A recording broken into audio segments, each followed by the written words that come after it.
네, 자 그러면 또 이어서 우리 계속해서 인적공제 외의 소득공제, 종합소득공제 어떤 것이 더 있는지 보겠습니다.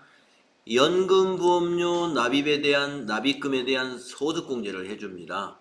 연금보험료 있죠?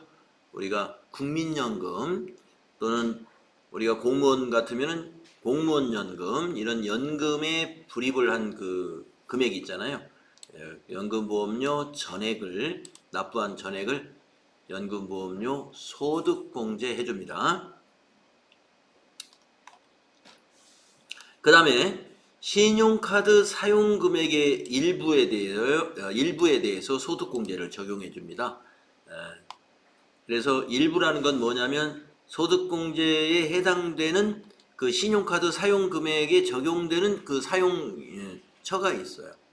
거기에 해당이 돼야 되고, 그 다음에 사용금액을 전부 뭐 100만원 사용에 따라서 100만원 모두를 소득공제해 주는 게 아니라 여기 보시다시피 어떤 거는 40%, 또 어떤 거는 30%, 어떤 건 15% 이렇게 어디에 쓰느냐에 따라서 그 사용금액의 일정 비율을 또 소득공제로 적용을 합니다. 한번 내용을 볼까요? 자, 소득공제 중에 신용카드 소득공제를 받을 수 있는 대상, 근로소득자 본인과 그러니까 근로소득자에게만 적용된다는 건데요.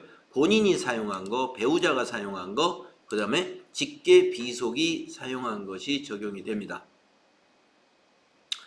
그러니까 이 신용카드 사용 금액은 뭐 형제자매가 사용한 거라든가 이런 것은 소득공제에 적용이 안 됩니다. 직계 존비속이니까 부모나 자녀는 됩니다. 그래서 본인, 배우자, 직계 존비속. 아까 그 부양가족의 관계에 여러 가지가 있었잖아요. 형제자매도 있었고 그랬잖아요. 네, 형제자매의 신용카드 사용 금액은 소득공제 대상이 일단 아닙니다. 그 다음에 저와 같이 이제 사업소득이 있는 자는 여기 신용카드 사용 금액에 대한 소득공제 적용 없어요. 근로자에게 적용을 해줍니다. 신용카드 사용 금액을 따질 때는요, 나이 제한이나 뭐 이런 거 없습니다. 그러니까 아까 기본공제 대상자를 따질 때는 자녀는 20세 이하, 또 존속 위로 부모나 할아버지, 이제 부모는 60세 이상 이런 나이를 따지잖아요. 그런데 신용카드 사용 금액을 따질 때는 자녀가 24세, 25세 이렇게 되어도 됩니다. 다만 그 자녀가 뭐가 없어야 돼요? 소득이 없어야 됩니다. 소득이 있으면 그 신용카드 사용을 자기 소득으로 갚아 나가는 거니까 부양가족이라고 볼 수 없는 것이죠. 이거는 그거 24세면 기본공제 대상자가 되나요? 안 되지만 기본공제 대상자에서 소득공제를 못 받지만은 그 자녀가 신용카드를 썼다면 소득자의 신용카드 사용금액으로는 포함을 시킨다 이 말이에요. 기본공제 대상자는 아닌데, 기본공제 대상자는 아닌데 24세의 자녀가 신용카드를 사용을 했어요. 그러면 우리가 신용카드 사용금액에 자녀의 사용금액으로 포함을 시킬 수 있다. 무슨 말인지 아시겠죠? 그런데 그 자녀가 소득이 없는 자녀여야 돼요. 그 소득 기준은 연간 100만 원을 얘기하는 거예요. 아르바이트 해가지고 미만이면은 아르바이트도 소득인데 연간 소득 금액이 100만 원. 그러니까 근로소득이었으면 500만 원 이하입니다. 아르바이트도 근로소득이었으면. 그래서 이제 계산 구조는 꽤 복잡합니다. 그래서 우리는 이제 이 계산을 하라는 문제는 내지 않아요. 그래서 우리가 그 연말정산 프로그램에다가 해당되는 칸에다가 전통시장 사용분의 얼마, 대중교통 사용분의 얼마, 그 입력하는 셀이 있습니다. 거기다 입력해주면 이 조건에 맞추어서 프로그램이 계산을 해줍니다. 그러면 우리는 그 프로그램이 계산한 결과를 볼 줄 알면 돼요. 시험 문제에서 계산을 하라고는 문제를 안 내고 아무개 씨의 신용카드 소득공제 금액은 얼마냐 이렇게 물어볼 거라면 그러면 여러분이 입력 다 해놓고 그 계산된 거 결과 볼 줄 알면 돼요. 그리고 대략 말씀드리면 아까 말씀드린 대로 일단 신용카드 사용 금액에 포함돼야 되는 것과 포함되지 않아야 되는 거 구분을 해서 입력을 해야 되고요. 그리고 전통시장 사용분은 전통시장난에, 대중교통 사용분은 대중교통난에, 그리고 이제 나머지 일반 사용은 일반 사용에다가 입력을 해줍니다. 그러면 이와 같이 또 이 박물관, 미술관은 또 30%고요. 나머지는 15%입니다. 직불카드하고 또 신용카드하고 나눠서 입력을 합니다. 해당 날에다 입력해 주시면 이러한 계산 공식에 의해서 계산이 이루어집니다. 자, 신용카드 사용금액에는 최저 사용금액이라는 것이 있는데요. 자기 총급여의 25% 이상 사용했을 때 공제금액이 산출이 돼요. 총급여의 25% 미만이 되면은 공제금액이 하나도 안 나옵니다. 그래서 최저 사용금액은 총급의 25%이다. 그래서 대개 근로자분들은 우리가 가능한 신용카드로 결제를 하려고 많이 노력을 하죠. 왜냐하면 연말정산할 때 조금이라도 도움을 받아야 되니까 신용카드 사용금액이 자기 총급의 25%를 일단 넘겨야 된단 말이에요. 그래서 이렇게 됩니다. 여기는 현금, 직불카드도 해당이 됩니다. 신용카드보다 오히려 공제율이 높아요. 직불카드는. 자, 그리고 이 신용카드 사용금액에 한도를 적용해 줍니다. 한도. 그래서 7천만 원 이하에는 이런 한도, 또 7천만 원 초과는 이렇게 한도를 적용하고 있다. 이거 알아두시면 되겠습니다. 자, 그거보다 더 중요한 것은 이제 여기 사용금액에 포함될 수 없는 겁니다. 사용금액에서 제외하는 거. 그래서 여기에 해당되는 것은 입력해서는 안 돼요. 자, 첫째, 사업과 관련한 비용을 지출할 때 내 개인 카드를 썼다. 그거는 회사의 비용이기 때문에 자기가 소비한 비용이 아니잖아요. 그러니까 입력해서는 안 됩니다. 비정상적인 사용 행위라고 하는 것인데 아마 이건 사용을 안 했는데 그냥 카드만 긁는 그런 것을 말하죠. 허위로 긁는 거. 자동차 구입 비용도 사용 금액이 안 되는데요. 여기 별 표시가 있는데 중고 자동차는 예외적으로 구입 비용의 10%는 사용 금액으로 인정이 됩니다. 그러니까 자동차 구입 비용 중에서 중고 자동차를 신용카드로 샀다 그러면 중고 자동차 100만 원짜리 샀으면 10%만 인정해 준다 이거예요. 10만 원으로. 그다음에 신용카드로 건강보험료, 고용보험료, 연금보험료 이런 보장성 보험료를 결제했다면 그거는 포함이 안 됩니다. 또 신용카드 해외에서 사용한 건 입력하지 않습니다. 대상이 아니고요. 그 다음에 학교나 보육시설에 납부한 수업료 같은 거, 보육비 같은 거 이것도 신용카드 사용금액에 넣지 않습니다. 그리고 세금 납부한 것들이에요. 그리고 공공요금 중에 전기료, 수도료, 가스료, 전화료, 인터넷 사용료, 아파트 관리비, 텔레비전 시청료 이런 것들, 도로 통행료. 네, 신용카드로 우리 도로 통행료 요즘 많이 하죠. 후불식으로. 그래서 그러한 부분은 신용카드 사용금액으로 포함시키면 안 됩니다. 세금도 마찬가지고요. 또 상품권을 구입한 것도 신용카드 사용금액에 포함시키면 안 되고요. 리스 계산한 것도 신용카드로 지불했더라도 포함시키지 않습니다. 취득세나 면허세, 등록세가 부과되는 재산을 구입을 했어요. 그것도 신용카드로 구입을 했어도 사용금액이 안 됩니다. 취득세에 해당되는 재산이 뭐죠? 차량. 어차피 차량 새 거 사면 안 되는 거고요. 그리고 그 외에도 건물 같은 거. 네, 건물을 신용카드로 결제한 경우는 없겠지만 취등록세가 해당되는 재산을 신용카드로 만약에 샀다면 그거는 포함시키지 않는다. 그 다음에 금융이나 보험 용역 지급한 거, 보험료를 말합니다. 보험료 지급한 거, 신용카드 사용 금액으로 결제했다면 포함시키면 안 되고, 신용카드 등으로 결제해서 기부하는 정치자금 중에 세액공제를 적용받는 금액, 정치자금 세액공제만 해주지 신용카드 사용 금액으로는 포함을 시키면 안 됩니다. 소득세법에 따라서 소득공제를 적용받은 월세를 만약에 신용카드로 납부했어요.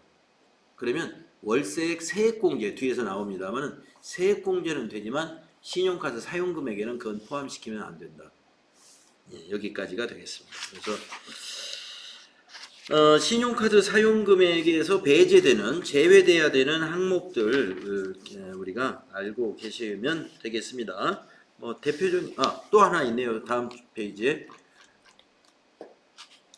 국가와 지방자치단체, 또 국가나 지방자치단체 또는 그 조합에 지급하는 사용료, 수수료, 그거를 신용카드로 납부한 것도 사용금액에 포함이 안 된다. 안 되는 게 참 많죠. 신용카드 사용금액에 대해서 소득공제를 적용해주는 그 취지가 있는데요. 취지. 근로자에게 세금을 부담을 좀 줄여주려고 했을까요? 취지는 그게 아니라고 저는 알고 있어요. 뭐 이거 말고도 다른 방법으로도 근로자에 대한 세금 부담 줄여주려면 다른 방법으로 줄이면 되죠. 근데 왜 사용을 하라? 사용을 하면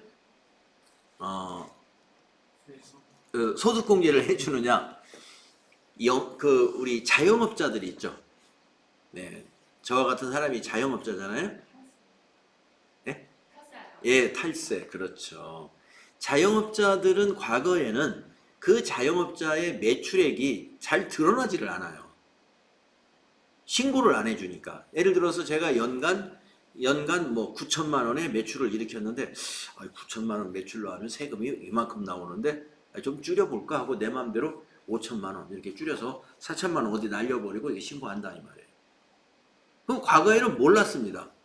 왜냐? 학원비가 전부 현금 거래니까. 아무도 몰라요. 현금 거래는. 그렇잖아요? 네, 모릅니다. 그런데 지금은 어떻습니까? 전부 다 신용카드로 결제가 일어나죠. 예, 과거처럼 만약에 제가 4천만 원 날려버리고 딱 5천만 원 신고하잖아요. 금방 압니다. 네. 현금으로 하면 예, 현금으로 하면 모르겠죠. 예, 현금 영수증 발행을 안 했다면 모르죠. 근데 현금으로 하는 사람 거의 없죠. 네, 지금은 단 10원도 없습니다. 네, 지금은 현금 거래가 전혀 없습니다. 100% 신용카드 거래고요. 혹시라도 현금을 가끔 이렇게 주는 분도 있어요. 네, 근데 현금 영수증 꼭 발행해 줍니다. 발행해 주고.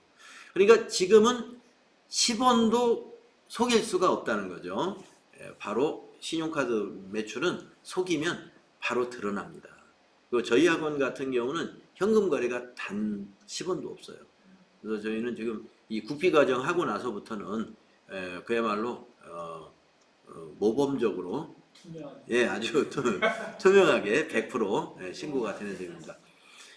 자, 그러니까 이 과세관 정부에서 말입니다. 그 몇 년 전 얘기, 지금부터 뭐 10년, 20년 전 얘기죠. 이 제도는 과거에 생겼어요.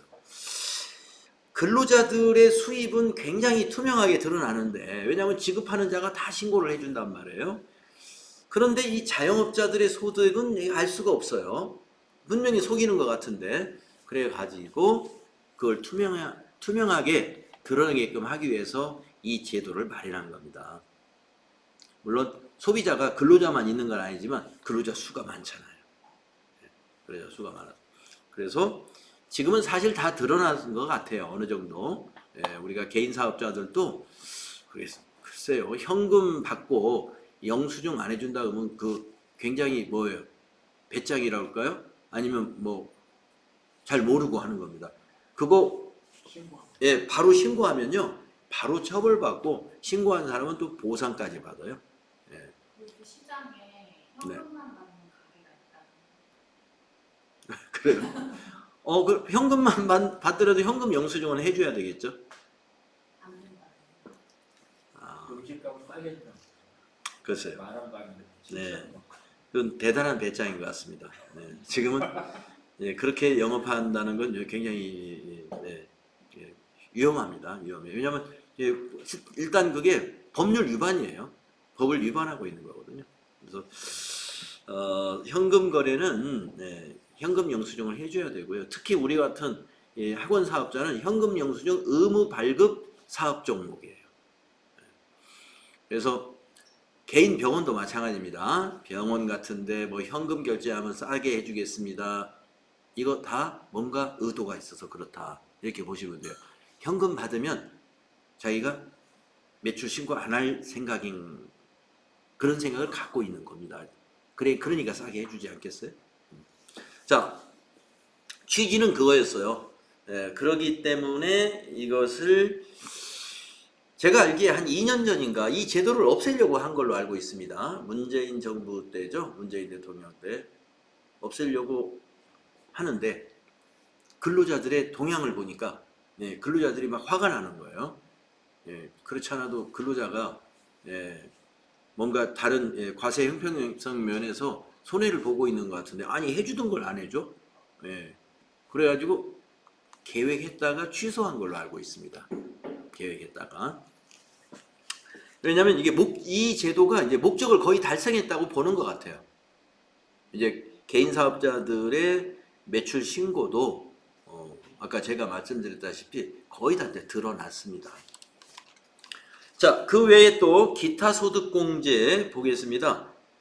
주택담보 노후연금 이자 비용 공제. 우리가 이제 나이가 들고 하면은 소득이 없으니까 내가 살던 집을 가지고 그 주택연금이라는 거 있잖아요. 그런 경우에 주택담보 노후연금이라는 제도가 있는데 거기에 과세기간에 발생한 이자 비용이 있어요. 이자 비용. 그 이자 비용에 대해서 소득공제를 해주는데 연 200만 원 한도 내에서 소득공제 해줍니다. 또 건강보험료 납부한 거 전액 소득공제 해줍니다. 건강보험료 납부한 거 전액 소득공제. 근데 이거는 근로자만 해주고요. 주택담보 노후연금 이자 비용 공제는 다른 종합과세자, 근로소득자가 아닌 뭐 사업소득이 있는 사람이라든가 여기에도 해당이 됩니다. 그 다음에 주택자금 소득공제가 있어요. 주택자금, 주택임차 차입금, 원리금 상환 소득공제도 있고요. 장기주택 저당 차입금 이자 상환액에 대한 공제 제도도 있고 또 주택마련 저축이라고 해서 우리가 아파트 당첨받기 위해서 청약저축이라고 하는 거죠. 이게 그겁니다. 주택마련 저축공제.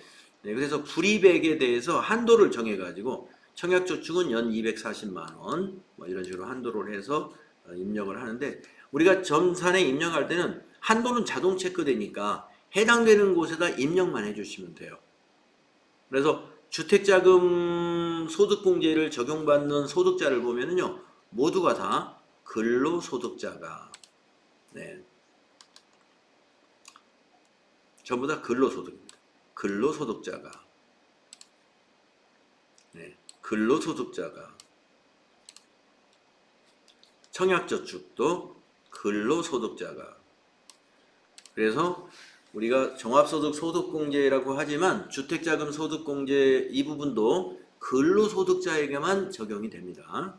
그러니까 우리 TAT급 실무시험에서는 근로소득세에서 시험 문제를 내니까 주택자금에 대해서도 데이터를 줄 거예요. 그럼 여러분이 해당栏에다가 금액을 입력만 해주면 됩니다. 고용유지 중소기업 근로자 소득공제라는 것도 있다는 거 알고 계시고요. 이건 중소기업에서 근로자를 그 상시 소득 근로소득자에게 대한 근로소득 소득공제를 적용하는 것을 말하는데요. 1년에 연 1,000만 원 한도 내에서 해준다. 소기업 소상공인 공제부분 소득공제 이거는 이제 자영업자들에게 해당이 되죠. 소기업 소상공인이니까 노란우산 공제가 여기에 해당이 됩니다. 그래서 불이백에 전체는 아니고 한도를 적용해 가지고 연간 200만 원 내지 500만 원 한도 내에서 매출액이 클수록 한도가 줄어들어요. 매출액이 낮은 소기업 상공인은 한도액을 높여서 소득공제하니까 그래서 노란우산공제 광고할 때 보면은 이 소득공제 부분을 많이 강조합니다. 그만큼 세금을 절약할 수가 있으니까. 그리고 우리사주조합 출연금 소득공제도 있습니다. 이런 항목이 있다. 요거 정도 알고 계시면 돼요. 자, 다음 페이지 보시면 주1에 주택자금 소득공제 관련 한도가 다음과 같다 그랬는데 이 한도까지 우리가 다 기억하거나 할 필요는 없습니다. 한도가 있다. 이렇게 알아두시면 되겠습니다. 자, 기타 사항을 보겠습니다. 이제 소득공제를 마무리하겠습니다. 소득공제에서 공제 대상자를 판정하는 시기는 어떻게 될까? 공제 대상자, 아까 그 인적공제를 가지고 한번 생각을 해봅시다. 원칙적으로 과세기간의 종료일 상황에 의해서 판단을 하면 돼요. 그러니까 기본공제 대상자가 몇 명이냐 하는 것은 과세기간 종료일 상황에 의해서 판단하면 됩니다 하는 얘기입니다. 네. 그러니까 만약에 자녀가 있다 그러면 1월 1일 날부터 그러면 태어나야 되느냐? 그럴 필요 없고 만약에 12월 31일 날 태어난 자녀가 있으면 어떻게 하느냐? 해당됩니다. 12월 31일 상황으로 보니까 12월 31일 날 바로 출생신고하면 되죠. 그래서 원칙인 과세기간 종료일입니다. 네, 과세기간 종료일. 자, 그러면은 우리가 출생한 거를 기준으로 해서 이제 그렇게 예를 들었는데 그러면 사망한 경우를 한번 예를 들어보겠습니다. 12월 31일 현재 상황으로 한다고 그랬는데 12월 한 20일에 만약에 할아버님이 계셨는데 돌아가셨다. 12월 20일에. 10일만 더 살아 계셨으면 기본공제 대상자가 되겠다. 이렇게 판단할 수 있을까요? 아닙니다.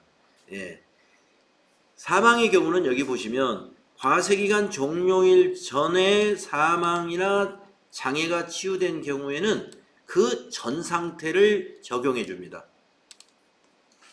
여기 장애가 치유됐다는 말은 뭐냐면 장애인이었는데 12월 20일 날 완치 판정을 받았어요. 만약에 이제 부모님이 중증 장애인이었단 말이에요. 중증 환자였어요.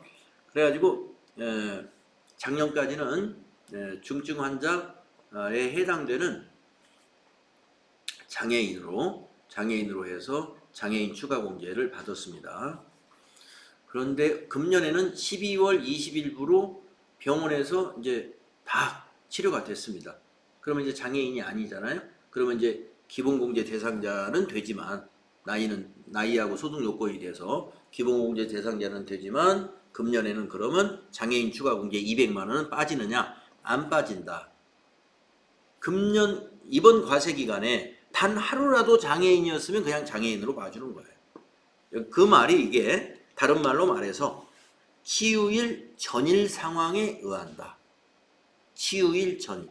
12월 20일 날 완치 판정을 받아서 장애인에서 해제가 됐으면 19일 상황으로 본다. 19일 이전은.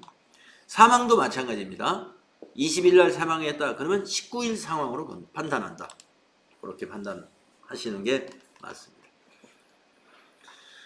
부양가족 공제대상 여부를 판단할 때 적용대상 나이가 정해진 경우에는 해당 과세기간의 과세기간 중에 해당 나이에 해당되는 날이 있는 경우에는 공제 대상자로 본다. 이게 무슨 말이냐면 이것도 나이를 따지는데 생일까지 따질 필요는 없다 하는 겁니다.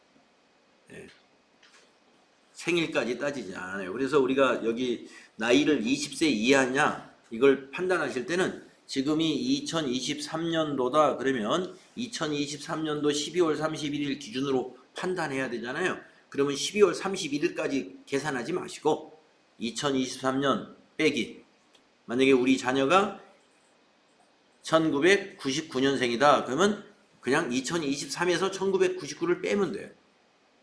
빼니까 20이 넘었죠? 그러면 20세 넘은 사람이다. 기본공제 대상자 아니다. 이렇게 보면 됩니다. 2003년생이다. 23년도 12월 31일 기준으로 2003년에 출생한 자녀가 있다. 그러면 딱 20세인 거죠. 이렇게 연도로만 계산하면 됩니다. 네, 공제재산자 판정 시기 원칙은 과세기간 종료일 상황에 따른다. 그런데 사망과 그 장애 치유는 그 전 상태로 한다는 거. 만이냐? 네, 만 나이입니다. 네, 여기서 적용하는 나이는 네, 만 나이죠. 그 다음에 그 밑에 보시면 2명 이상의 공제 대상 가족에 해당되는 경우는 어떻게 할 것이냐. 2명 이상의 공제 대상. 자, 내용을 한번 보면요. 이런 거 많이 있을 수 있습니다. 거주자의 공제 대상 가족이 동시에 다른 거주자의 공제 대상 가족에 해당되는 경우. 자, 그러니까 거주자가 이제 소득자를 말하는 거예요. 소득자가 있는데 소득자의 아버지가 부모님이 계세요. 부모님이나 어머니, 하여튼 어머니 아버지가 계시는데 그 어머니 아버지 자녀가 하나만 있는 게 아니라 자녀가 둘이에요. 아들 둘이라고 한번 볼까요? 그럼 둘 다 근로자라고 보겠습니다. 그러면 큰아들도 어머니 아버지가 부양가족이 될 수 있고 작은아들도 어머니 아버지가 부양가족이 될 수 있죠. 그럴 때는 2명 이상이 거주자가 공제대상 가족이 겹친단 말이에요. 그럴 때는 하나만 중복해서는 안 돼요. 아들 중에서 한 사람이 양보를 해야 된다는 겁니다. 아니면 한 사람씩 나눌 수는 있어요. 아버지는 큰아들 기본공제 대상자로, 어머니는 둘째 아들의 기본공제 대상자. 그렇게 하는 건 상관이 없지만 우리가 중복 적용은 하지 않는다. 당장은 모르는데요. 나중에 이게 연락이 온다고 하더라고요. 예. 컴퓨터가 이제 바로 판단은 못 해주는데 연말정산 데이터를 가지고 그 반영된 사람들을 컴퓨터가 이제 처리를 하겠죠. 그래서 나중에 연락이 와가지고 다음 연말정산 때 그 부분을 다시 빼야 돼요. 그러니까 언젠가는 밝혀진다. 이렇게 보시면 되겠습니다. 그리고 소득공제에서 한도가 적용됩니다. 최대 2,500만 원인데요. 한도를 적용하지 않는 것도 있어요. 여기 밑에 보시면 소득공제 최대 한도는 2,500만 원까지 소득공제를 해주는데 종합한도 대상 소득금액 합계액이 2,500만 원을 초과하는 경우에는 그 초과 금액은 없는 것으로 본다. 종합한도 적용 대상 소득공제, 종합한도를 적용하는 소득공제는 여기 범위 내에서만 2,500만 원을 적용한다. 나머지는 여기에 열거된 거 아닌 것은 한도 적용이 없다는 얘기죠. 그래서 주택자금 소득공제, 청약저축에 대한 소득공제, 우리사주 출자에 대한 소득공제, 신용카드 사용금액에 대한 소득공제, 소기업 소상공인 공제부금 소득공제 등이 여기에 해당이 됩니다. 그러면 여기서 지금 대표적으로 우리가 굉장히 크다고 생각했던 뭐가 빠져 있어요? 인적공제가 빠져 있죠. 인적공제는 여기 종합소득 소득공제의 한도에 포함시키지 않습니다. 자, 이렇게 해서 우리가 소득공제를 정리를 해봤네요. 소득공제. 그러면은 이제 우리가 소득공제를 차감하게 되면은 종합소득 금액에서 소득공제 뺀 것이 뭐였죠? 과세표준이었죠. 우리가 이제 과세표준을 산출한 거예요.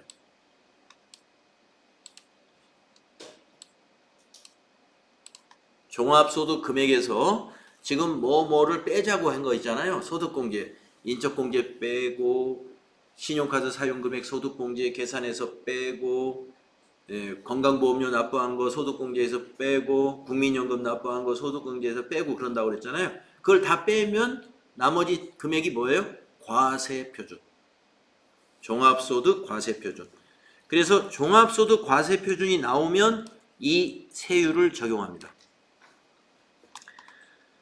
자, 하나, 둘, 셋, 넷, 다섯, 여섯, 일곱, 여덟 줄이지 않습니까? 그래서 8단계 초과 누진 세율이라고 부릅니다. 이 세율, 기본 세율을 8단계 초과 누진 세율이라고 부르는데요.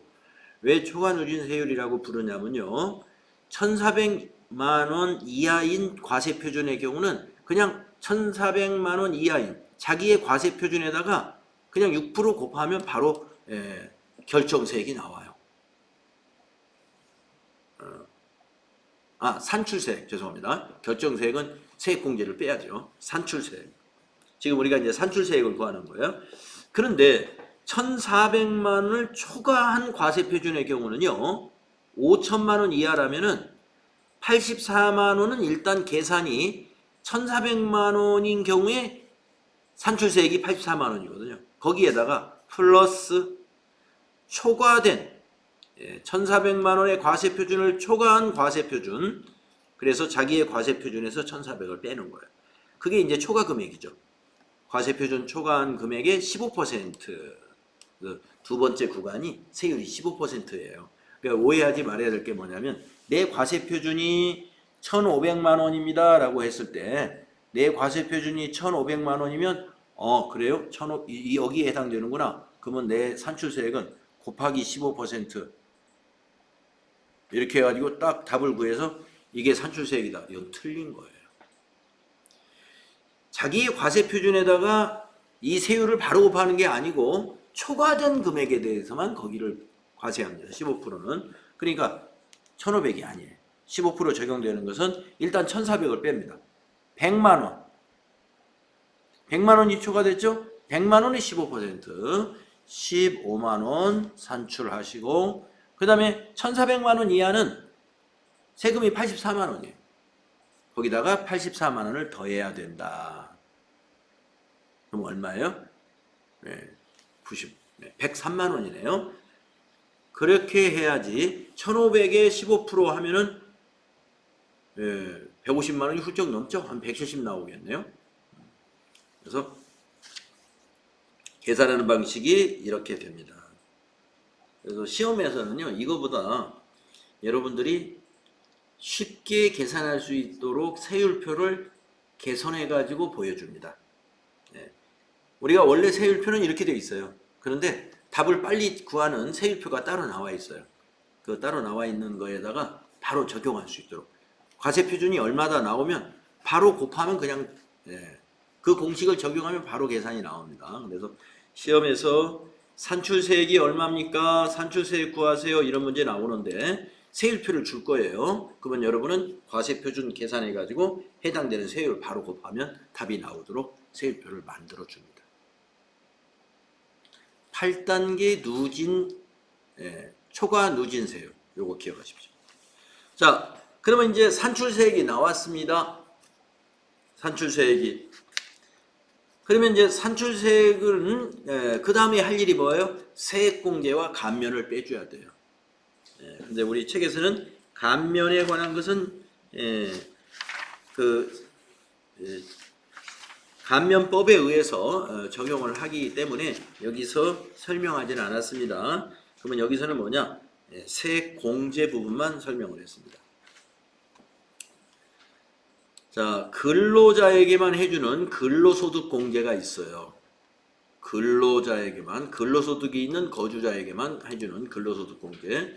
여러분이 우리가 그 앞에서 말이죠. 근로소득 정리할 때 생각나실는지 모르겠는데 일용근로자의 산출세 구하는 표 하나 조그마한 게 있었는데요. 그때 여러분들 일용근로자는 소득공제를 하루에 얼마씩 해준다고 그랬죠? 15만 원 한다고 그랬잖아요. 그러면 이제 과세표준이 나와요. 만약에 일당 20만 원을 받았어요. 그러면 15만 원을 빼가지고 과세표준을 5만 원이라고 합니다. 일용근로자. 그러면 그 5만 원에다가 세율 뭘 적용하죠? 6%, 제일 낮은 거. 이 기본세율 중에서 제일 밑에 있는, 제일 처음에 있는 6%를 적용해요.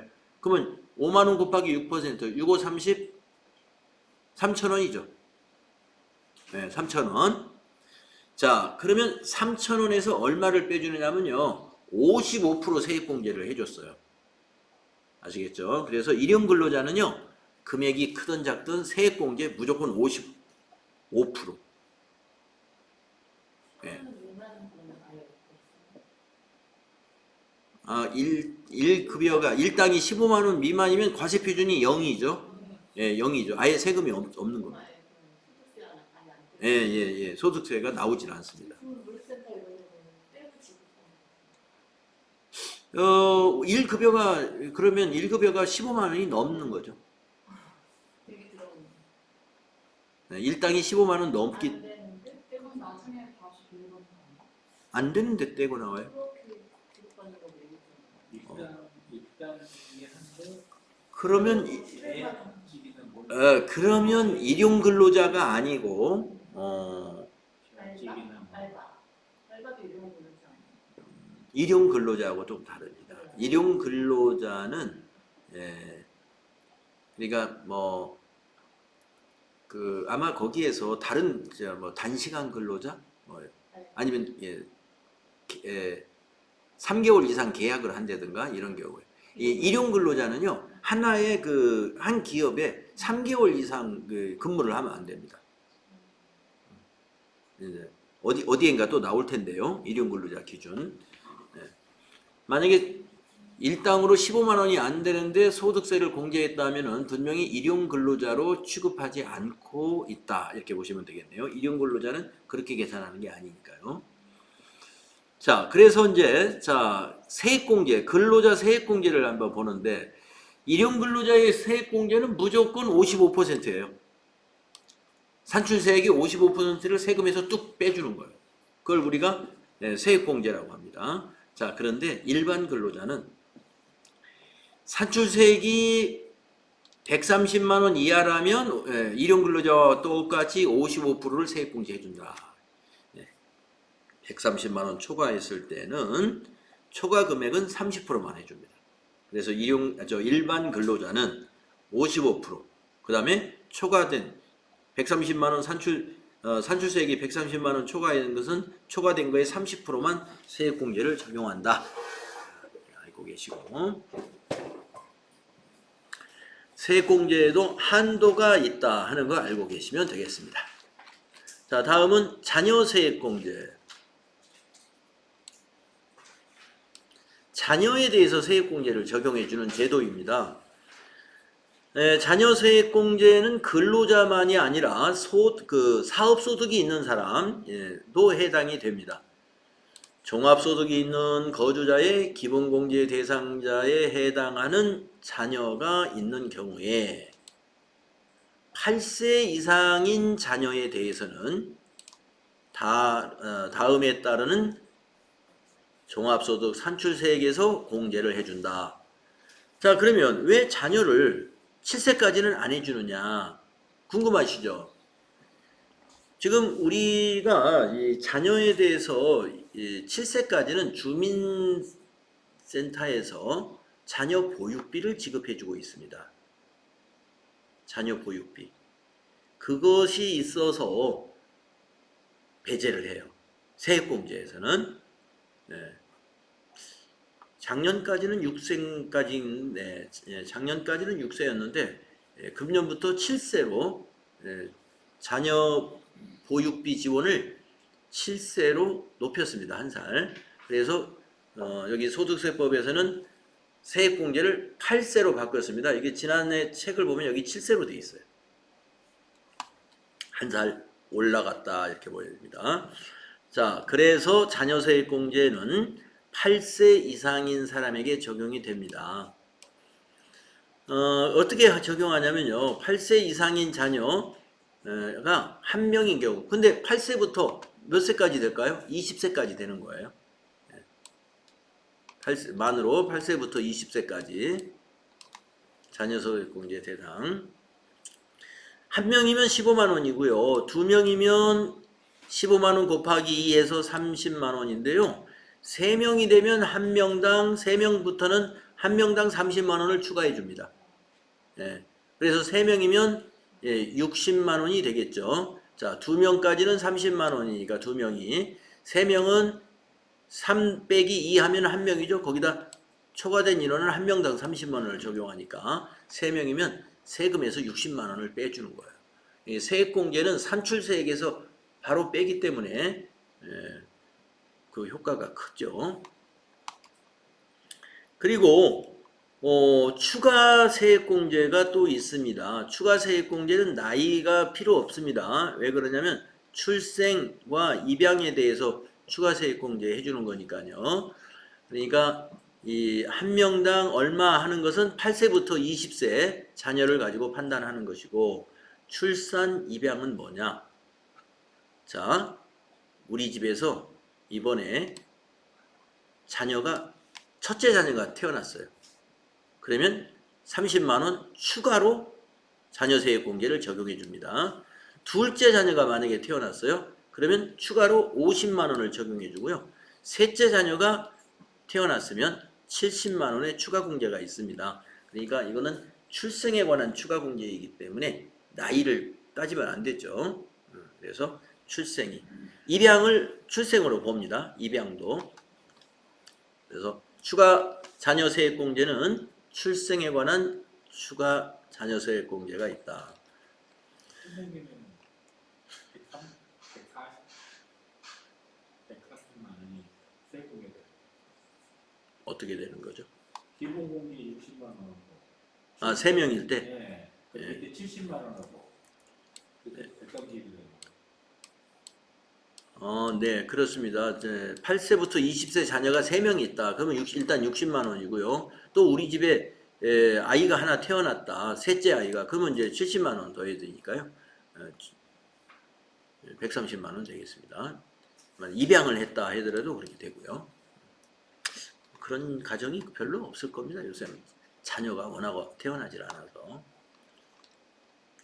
자, 그 다음에 또 세액공제가 뭐가 있느냐면 연금계좌 세액공제가 있습니다.